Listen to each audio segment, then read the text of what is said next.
அவுதுபில்லாஹி மினஷ் ஷைத்தானிர் ரஜீம். பிஸ்மில்லாஹிர் ரஹ்மானிர் ரஹீம்.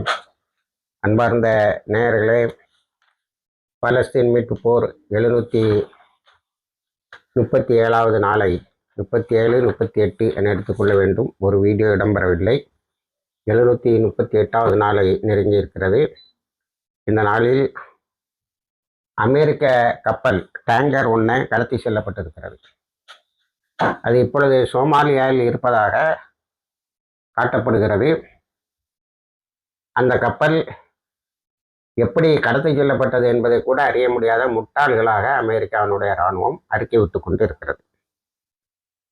அடுத்து ரெட்சீல வந்த இன்னொரு கப்பலும் அப்படியே டேங்கர் யார் கடத்தினான்னு தெரியல, அப்படியே கடத்திட்டு போயிட்டாங்க. இராணுவ நோக்கர்களின் பார்வையில் இதை ஹூத்திஸும் ஈரானும் தான் செய்திருக்கின்றன. காரணம் என்ன வந்து சொன்னால், இவற்றில் நிறைய எண்ணெய் இருந்தது. அதை சோமாலியாவில் அன்லோட் பண்ணியிருக்காங்க. அப்போ இதுல எதை கனெக்ட் பண்றாங்கன்னா, ட்ரம்ப் இடையில அமெரிக்காவினுடைய ஊடகங்களுக்கு பேட்டி கொடுக்கும்போது, ஈரானுடைய கப்பல்களை நாங்கள் கொள்ளையடித்தோம், நாம் இப்பொழுது பைரேட்ஸாக மாறி இருக்கிறோம், கடல் கொள்ளைக்காரர்களாக மாறி இருக்கிறோம் என்று நையாண்டியாக சொல்ல, அதை அங்கு இருந்த பத்திரிகையாளர்களும் இதர விஐபிகளும் ஒரு பிரசிடென்டோடைய மீட்டிங்கில் அதுவும் அமெரிக்காவினுடைய குடியரசுத் தலைவருடைய மீட்டிங்கில் எப்படிப்பட்ட முக்கியமானவர்கள் கலந்திருப்பார்கள் என்று நாம் பார்க்க வேண்டும். அவர்களெல்லாம் சேர்ந்து கை தட்டி அதை வரவேற்கிறார்கள். நாம் கடல் கொள்ளையர்களாக மாறி இருக்கிறோம் என்று சொன்னதை இப்பொழுது அவங்க கப்பலே ரெண்டெண்ணத்தை காணும். ஹர்மூஸ்ல ஊனா சைனா கப்பலுக்கு வழிவகுத்திருக்காங்க. சைனா கப்பல் ஹர்மூஸ் வழியாக சென்றிருக்கிறது. இது லேட்டஸ்டான தகவல். இப்போ ஹர்மூஸ் பற்றி ஏன் இதெல்லாம் ஹர்மூஸில் ஈரானுடைய ஆதிக்கத்தை சற்றும் தடை செய்ய முடியாது, வளர்த்த முடியாது, அதனுடைய ஆதிக்கம் இறுக்கமாக இருக்கிறது என்பதை வெளியே காட்டும் அளவில் நமது பென்டகன் ஒரு அறிக்கை விட்டு இருக்கிறது. அதாவது அமெரிக்காவினுடைய இராணுவ தலைமையகம் ஹர்மூஸை மையமாக கொண்டு அதற்கு பக்கத்தில் உள்ள மலையில் 33 மிசில் சைட்ஸ், ஈரானுடைய 33 ஏவுகணை தளங்கள் அல்லது ஏவுகணை தளங்கள் ஹர்மூஸை நோக்கியே இருக்கு. அங்க உள்ள ஒவ்வொரு அசைவுகளையும் அது பார்த்து தாக்கக்கூடிய அளவில் இருக்கிறது. இதுக்கடையில சி மைன்லாம் இருக்கு. அதனால ஹர்மூஸை நம்மளுடைய பிளாக்கேடு எதுவும் செய்யலைங்கிறது மட்டுமல்ல, செய்ய முடியாது என்பதையும் சொல்லி இருக்கிறார்கள். இப்போ ட்ரம்ப் டெய்லி காலையில ஈரான் இல்லை, ஈரான் அழிச்சிட்டோம், ஈரானுடைய படையை அழிச்சிட்டோம் அப்படின்னு சொல்றத இப்ப கொஞ்சம் நிறுத்திருக்கான். ஏன்னா உடனே பென்டகன் ஒரு கவுண்டர் அறிக்கையை விட்டு விடுகிறது.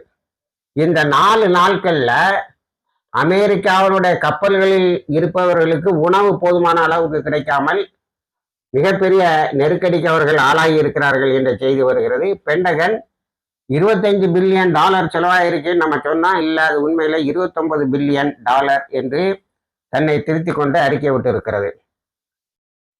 அடுத்தது ஈரானுடைய பென்டகனுடைய அறிக்கை, ஈரானுடைய மிசில் பவர், அதனுடைய ஏவுகணை சக்தி 90% அப்படியே இருக்கிறது. அப்படின்னா இவங்க கணக்குப்படி பார்த்தா 10%. ஆனா உண்மையான நிலைமை என்ன தெரியுமா? இதுவரைக்கும் ஈரான் பயன்படுத்திய ஏவுகணைகள் 1952க்கு முன்னால் 1952 இருந்து 1979 வரைக்கும் ஷா பஹ்லவினுடைய ஆட்சி, மன்னர் ஆட்சி, அமெரிக்காவினுடைய கொத்தடிமை ஆட்சி இருந்த காலத்தில் விற்பனை செய்யப்பட்ட மிசில். அவனுக்கு தேவையே கிடையாது. அவன் அமெரிக்காவுக்கு அடிமை. ஆனாலும் வாங்கின எண்ணெய்க்கு ஏதாவது கணக்கு கொடுக்கணும்ல, அதுக்காக நிறைய மிசில்களை கொடுத்தாங்க. அவன் அப்படியே வச்சிருந்தான். 79 புரட்சிக்கு பிறகு அந்த மிசில்களை எல்லாம் எடுத்து ரீஎன்ஜினியரிங் பண்ணியிருக்காங்க. திரும்ப நவீனப்படுத்தி அதை வைத்துத்தான் தாக்கி இருக்கிறார்கள். அதனால அவங்க கண்டுபிடிச்ச ஷஹீனு, ஃபத்தா இதெல்லாம் அப்படியே ஸ்டாக்கு குறையாம இருக்கு. அதுல சிலதை அடிச்சாங்க, அவ்வளவுதான். அதை இப்ப ரீப்ளனிஷ் பண்ணிட்டாங்க. ரெண்டாவது மக்களுடைய இது இதுக்கு ஆதாரம் என்னன்னு பென்டகன் சொல்லுன்னா சேட்டலைட் இமேஜ் அண்ட் அமெரிக்காவினுடைய அட்வான்ஸ் இன்டெலிஜென்ஸ் கேதரிங். அமெரிக்கா தன்னுடைய உளவுத்துறையை கொண்டு அட்வான்ஸ் முன்கூட்டியே தகவல் எடுக்கக்கூடிய ஒரு நாட்டினுடைய ஆற்றலை தகவல் எடுக்கக்கூடிய அந்த நுண்மா நுழைமுலத்தை பயன்படுத்தி எடுத்ததும் சேட்டலைட் இமேஜை பற்றி எடுத்ததும் ஈரானுக்கு கிட்ட போக முடியாது. 70% மொபைல் லான்ச் பிளாட்ஃபார்ம்ஸ், அதாவது அங்கே எப்படின்னா ஏவுகணைகளை தாக்கக்கூடிய அந்த தளங்கள் அங்கே இருக்காது, உடனே அதை அந்த பக்கம் கொண்டு போயிடுவாங்க. இப்படி 70 ஸ்பாட்ல தயாரா இருக்கு. அதனால நம்ம ஒன்றும் சாதிக்க முடியாது. இப்போ இந்த பிளாக்கேடுக்கு பிறகு, அதாவது இந்த முற்றுகைக்கு பிறகு 39 ஏர்கிராப்டை ஈரான் அடிச்சு வீழ்த்தி இருக்கிறது. சொல்ல மாட்டேங்கிறான் வழியில. இவனுடைய ஏர்கிராப்ட் 39 போயிருக்கு. விமானப்படையை சார்ந்த 39 ஏர்கிராப்ட், இல்லை F-35 உண்டு, அடிச்சு நிமித்திருக்காங்க.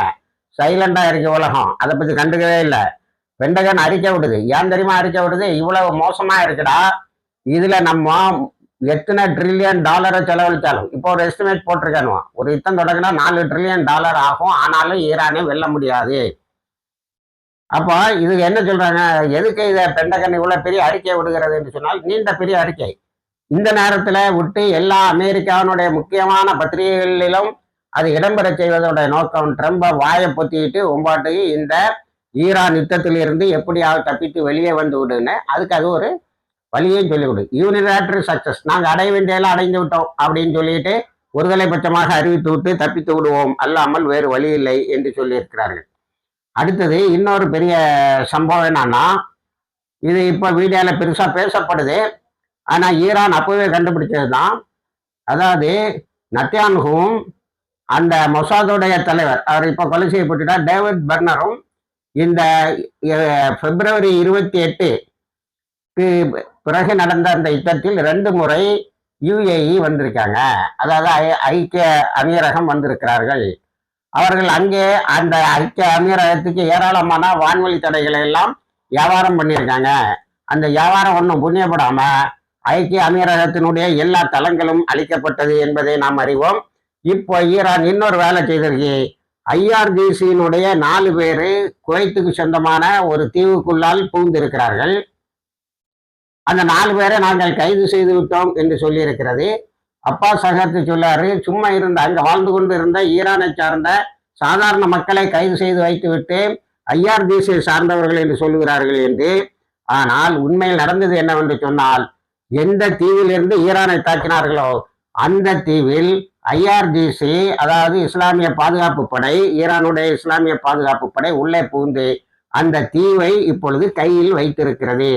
இப்போ நத்தியான்ஹு விற்கவும் முடியாம விழுங்கவும் முடியாம, அவன் அதாவது மெல்லவும் முடியாமல் விழுங்கவும் முடியாமல் ஒரு பெரிய சிக்கலுக்கு ஆளாயிருக்கிறான். உண்மை தெரிந்து விட்டது, எந்த தளத்திலிருந்து ஈரானை தாக்கினார்கள் என்று. இப்பொழுது இந்த தேதியில் அந்த தளம் IRGC-னுடைய உளவுத்துறையின் கையில் இருக்கிறது. அடுத்தது அமெரிக்காவினுடைய தூதர் கல்ஃப் கண்ட்ரீஸுக்கு ஒரு போட்டோ என்ன சொல்லியிருக்காருன்னா, நீங்க ஈரானா அமெரிக்காவும் தேர்ந்தெடுங்க, 2 பக்கமும் தலை சாய்க்கிறீங்க. ஏன்னா இப்போ அரபு நாடுகள் ஈரானோடு ஒரு கோஆபரேஷன், அதாவது நான் அக்ரஷன் கோஆபரேஷன், அதாவது ஈரான் எங்களை ஆக்கிரமித்து பிடிச்சி விடக்கூடாது ஒரு எக்ரிமெண்ட்டை போடுறதுக்கு தயாரா இருக்கு. அப்போ இராணுவ நோக்கர்களுடைய பார்வையில் இது ஃபர்ஸ்ட் ஸ்டெப்பு. ஈரானுக்கு பாதுகாப்பின் கீழ் இந்த நாடுகள் வந்துவிடும். ஏன்னா எங்களை பிடிச்சிடக்கூடாது. ஏன்னா ஈரான் அப்படி ஒரு திட்டத்தை வச்சிருக்கு போல தெரியுது. இவங்க பிடித்து விடக்கூடாது, அதற்காக ஒரு எக்ரிமெண்ட் போடணும்னு சொல்லி சைனா வழியா பெரிய ஒரு முயற்சியை எடுத்திருக்கிறார்கள். அப்போ ஈரான் ஒரு பயங்கர முயற்சி, ஒரு திட்டத்தை வைத்திருக்கிறது. அது என்னவென்று சொன்னால், இந்த அரபு நாடுகள்லாம் கையில் எடுத்துடணுங்கிறது. ஏன்னா பெரிய நியூசன்ஸாக இருக்கணும். இந்த UAE-ன்னு சொல்லக்கூடிய ஐக்கிய அமீரகம் இஸ்ரேலர்களுக்கு செய்யக்கூடிய உதவிக்கு அளவே கிடையாது. எந்த அளவுக்குன்னா, ஈரானை தாக்குறதுக்கு ஒரு தனி தீவையே ஒதுக்கி இருக்கிறார்கள். அந்த தீவு இப்பொழுது பிடிபட்டு விட்டது, அது வேறு விவகாரம். ஆக இப்படி இந்த நிலை போய்கொண்டு இருக்கும்போது ட்ரம்ப் சீனாவுக்கு ஒரு பயணத்தை மேற்கொண்டு, நாங்கள் நண்பர்கள் எதிரிகள் இல்லை, ட்ரேடு கம்யூனிகேஷன்லாம் எங்களுக்குள்ளால வளருன்னு இருக்கான். சீனா எல்லாத்துக்கும் ஆமான்னு சொல்லியிருக்கு. ஆனால் சைனாவினுடைய கப்பல் அதே நேரத்துல ஹர்மூஸ் வழியாக கப்பல்களாங்கிறது சந்தேகம், ஹர்மூஸ் வழியாக அனுப்பப்பட்டு இருக்கிறது. அந்த நேரத்துல பெண்டகனை நீ ஒன்றும் செய்ய முடியாதுன்னு அறிக்கை விடுது. எங்க இவன் சீனால இருக்கான், பெண்டகன் இங்க அறிக்கை விடுது. நான் அடிக்கடி உங்கள்கிட்ட சொல்லியிருக்கேன், பெண்டகன் இந்த யுத்தத்தை அறவே விரும்பவில்லை. மட்டுமல்ல, அவ்வப்போது நான் தான் வெற்றி பெற்றேன் என்று சண்டை பிரகடனம் செய்யும் போது ட்ரம்ப் அவர்கள் இல்லடா நீ முட்டாள்தனமா பேசுற என்று சொல்லி அறிக்கை விடுவது வழக்கம். அடுத்தது லெபனான். இந்த லெபனான் பகுதியில தான் மிகப்பெரிய அளவில் இஸ்ரேலுடைய அழிவு இருக்கிறது. லெபனானிடம் வாங்கும் தாக்குதல். சகோதரர்களே, அவங்க ஃபைபர் ஆப்டிக் எக்ஸ்ப்ளோசிவ் ட்ரோன்ஸை பயன்படுத்துறாங்க. இவன் அதுக்கு எதிராக 1,58,000 மீட்டர் 1,58,000 மீட்டர் நெட்டு ஃபிஷிங் நெட்டை கொடுத்துருக்கானா மக்களுக்கு. உங்க வீடுகளுக்கு மேல போட்டுக்கிட்டுங்க. என்னடா இது பெரிய அட்வான்ஸான நாடுன்னு சொல்லப்பட்ட ஒரு நாட்டினுடைய பாதுகாப்பு இப்படி இருக்கு. அதனால அவங்க தொடுத்து அடிச்சுட்டு இருக்கிறாங்க. அதோட வெறும் அடி இல்லை, இங்க லெபனான் சைட்ல இவன் லெபனானுக்கு உள்ளால என்னமெல்லாம் டேமேஜஸை உண்டு பண்ணானோ, என்னெல்லாம் அழிவுகளை உண்டு பண்ணானோ அதெல்லாம் ரிப்பேர் பண்ண ஆரம்பிச்சிட்டாங்க. அதில் கடாலிங்கிற இதுக்கும் நப்தியாங்கிற இதுக்கும் இடையில உள்ள ஒரு மெயின் 2 சிட்டிக்குள்ளால ஒரு மெயின் ரோடை குண்டு போட்டு அழிக்கிறீங்க. அதை இப்போ சரி பண்ணிட்டாங்க. அடுத்தது புருஜ் ராகல்ங்கிற இடத்துக்கும் டயர்ங்கிற இடத்துக்கும் இடையில இருந்த பிரிட்ஜ் ஒரு பாலத்தை அடித்து உடைத்து இருக்கிறான், அதையும் சரி பண்ணியிருக்காங்க. சும்மா ஹிஸ்புல்லாம் எப்படி இருக்காங்கன்னா வெறும் ஒரு போர் முன்னணியை மட்டும் வச்சுட்டு இருக்கல, வெறும் படைகள் ரிதுவான் ஃபோர்ஸ்ன்னு சொல்லக்கூடிய அந்த மாதிரி எதற்கும் தயாரான படையை மட்டும் வைத்துக் கொண்டு இருக்கவில்லை. ரிகன்ஸ்ட்ரக்ஷன், டெவலப்மெண்ட், ஆராய்ச்சி, விஞ்ஞான ஆயுத ஆராய்ச்சிகள் இதெல்லாம் பண்ணிட்டு இருக்கிறாங்க பெரிய அளவில். அதுல அவங்களுடைய சோசியல் சர்வீஸ் விங்குனா இந்த வேலைகளை எல்லாம் செய்திருக்கிறது.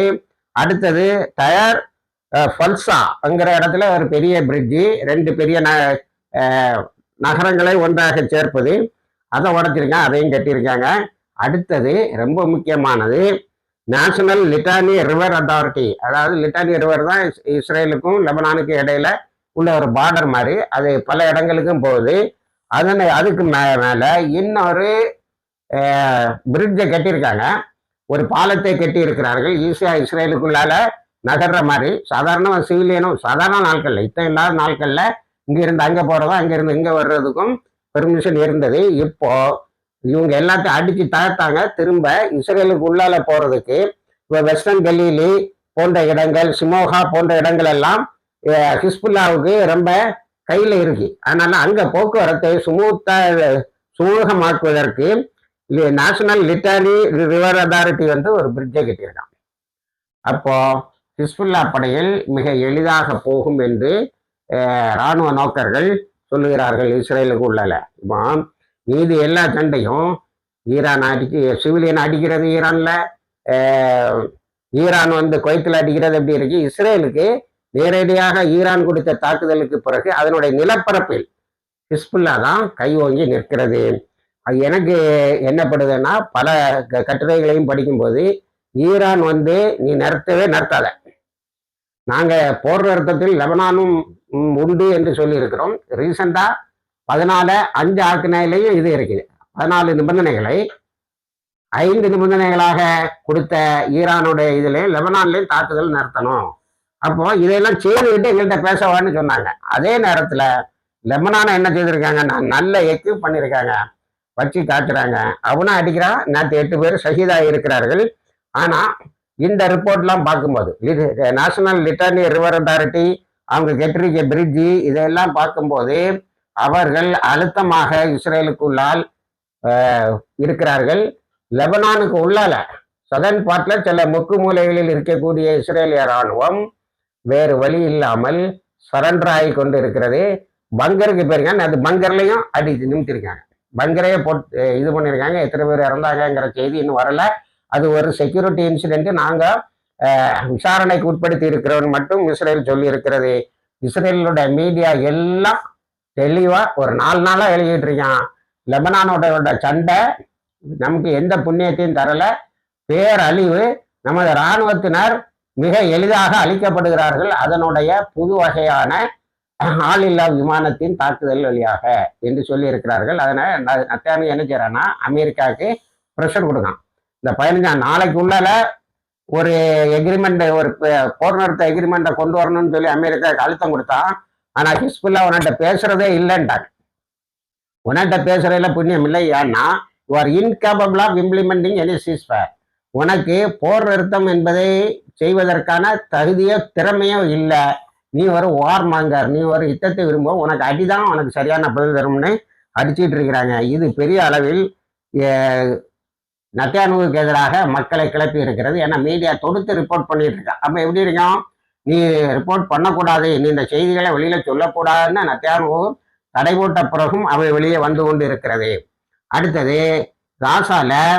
காசாவை பத்தி ரஷ்யா ஒரு ரொம்ப நேர்த்தியான ஒரு அறிக்கை விட்டுருக்கு, பல பக்கங்கள். அது சுருக்கமாக சொன்னா, காசால உள்ள பீஸ் கமிட்டி புண்ணியம் இல்லை.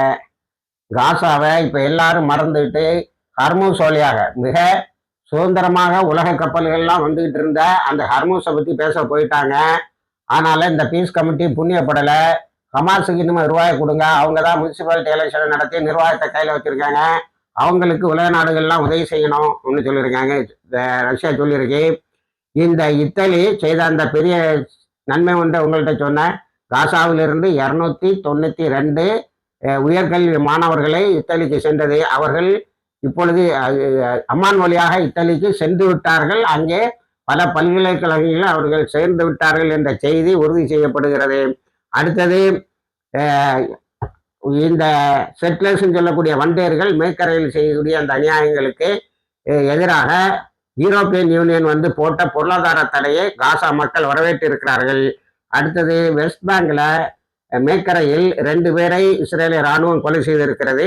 அதுக்கு மேல நியூயார்க் டைம்ஸ் ஒரு ஆர்டிகளை வெளியிட்டிருக்கு. அது இஸ்ரேலியோட சிறையில் இருப்பவர்களை கற்பழிப்பு செய்யலாம், வன்புணர்ச்சி செய்யலாம் என்று இஸ்ரேலிய இராணுவத்துக்கு ஒரு அறிக்கை ஒரு சுற்றறிக்கை அனுப்பியதாகவும், அப்படி செய்தால் தண்டனை இல்லை என்று இஸ்ரேல் சொல்லியிருப்பதாகவும் ஒரு பெரிய செய்தி வந்தது. அதை உடனேயே உலகத்தில் உள்ள ஹியூமன் ரைட்ஸ் ஆக்டிவிஸ்ட்லாம் போய் பார்த்தாங்க. அவங்க இல்லைன்னு சொல்லலை, உண்டுன்னு சொல்லலை. அந்த அறிக்கை விரைவில் வெளியிலே வரும். இப்போ நியூயார்க் டைம்ஸுக்கு பிறகு, அந்த ஆர்டிகிளுக்கு பிறகு இஸ்ரேலோட மானம் பெரிதாக கப்பல் ஏறிவிட்டது. உலகத்தில் உள்ள டாக்டர்கள் எல்லாரும் அதை கண்டித்து இருக்கிறார்கள்.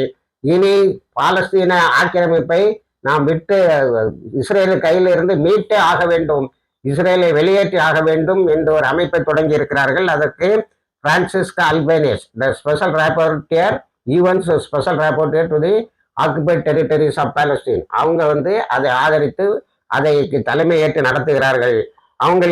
அவங்க மீது அமெரிக்கா பொருளாதார தடை விதித்திருந்தது என்பதை நாம் நமது காணொலியில் சொன்னோம்.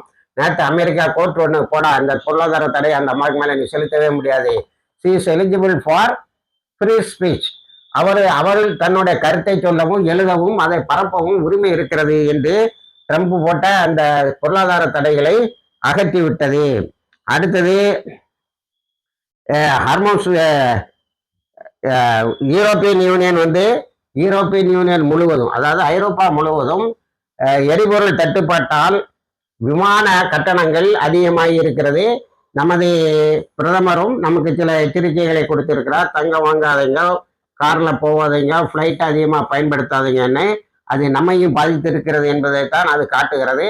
ஆனால் சைனாவும் ரஷ்யாவும் ஈரானும் நல்ல பெட்ரோல் விற்று பணத்தை சம்பாதிச்சுட்டு இருக்கிறாங்க. அங்கே பிளாக்கேடுன்னு போய் தன்னுடைய சொந்த, அதாவது அமெரிக்காவினுடைய விமானிகள், அந்த கப்பல் படையில் இருப்பவர்களுக்கு சாப்பாடு இல்லாமல் வச்சிருக்கிறது தான் ஒன்று. ஆனால் ஈரான் ஒரு பெரிய பெருந்தன்மையான அறிக்கை விட்டு இருக்கிறது. இப்பொழுது ஹைஜாக் பண்ணப்பட்டு, நாங்கள் ஹைஜாக் பண்ணலை, ஆனால் அமெரிக்காவினுடைய கப்பல் 2 எண்ணத்தை ஹைஜாக் பண்ணி வச்சிருக்காங்க இல்லையா, அங்கே உள்ளவங்களுக்கு எல்லா வசதியும், அது கப்பலில் இருக்கக்கூடிய மக்களுக்கு நாங்கள் எல்லா வசதியும் செய்து கொடுக்குறோம். கப்பலில் மக்கள்னா அது டேங்கர்ஸ் தான், எண்ணெய் ஏற்றிட்டு போகிறது. அது சோமாலியாவில் அன்லோட் ஆகுது எண்ணெய். அதில் இருக்கக்கூடிய மக்களுக்கு உணவு, மருத்துவ வசதி, இன்டர்நெட்டு, அதுக்கு பிறகு செல்ஃபோன்கள் பழுதாகிட்டா அதை ரிப்பேர் பண்ணுறதுக்குள்ள வசதி எல்லாம் நாங்கள் சோமாலியா கூட சேர்ந்து செய்து கொடுத்துட்டு இருக்கோம். எங்கள்கிட்டையும் 2 அமெரிக்க கப்பல்கள் இருக்குது, அதில் உள்ளவங்களுக்கு இதே உதவிகளை செய்திருக்கேன்னு சொல்கிறாங்க.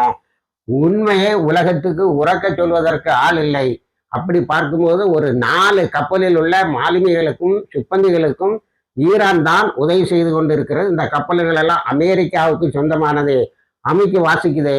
ஆனால் பென்டகன் மட்டும்தான் உண்மை சொல்லுறது. வெளியில வந்துருவோம், ஈரான் போரை ஒருதலைபட்சமான வெற்றி என்று அறிவித்து விட்டு வந்து விடுவோம் என்று சொல்லி இருக்கிறது. இணைந்திருங்கள், தகவல்களை தருகிறோம். வாய்ஸ் தவானால் அல்ஹம்துலில்லாஹ் ரப்பில் ஆலமீன்.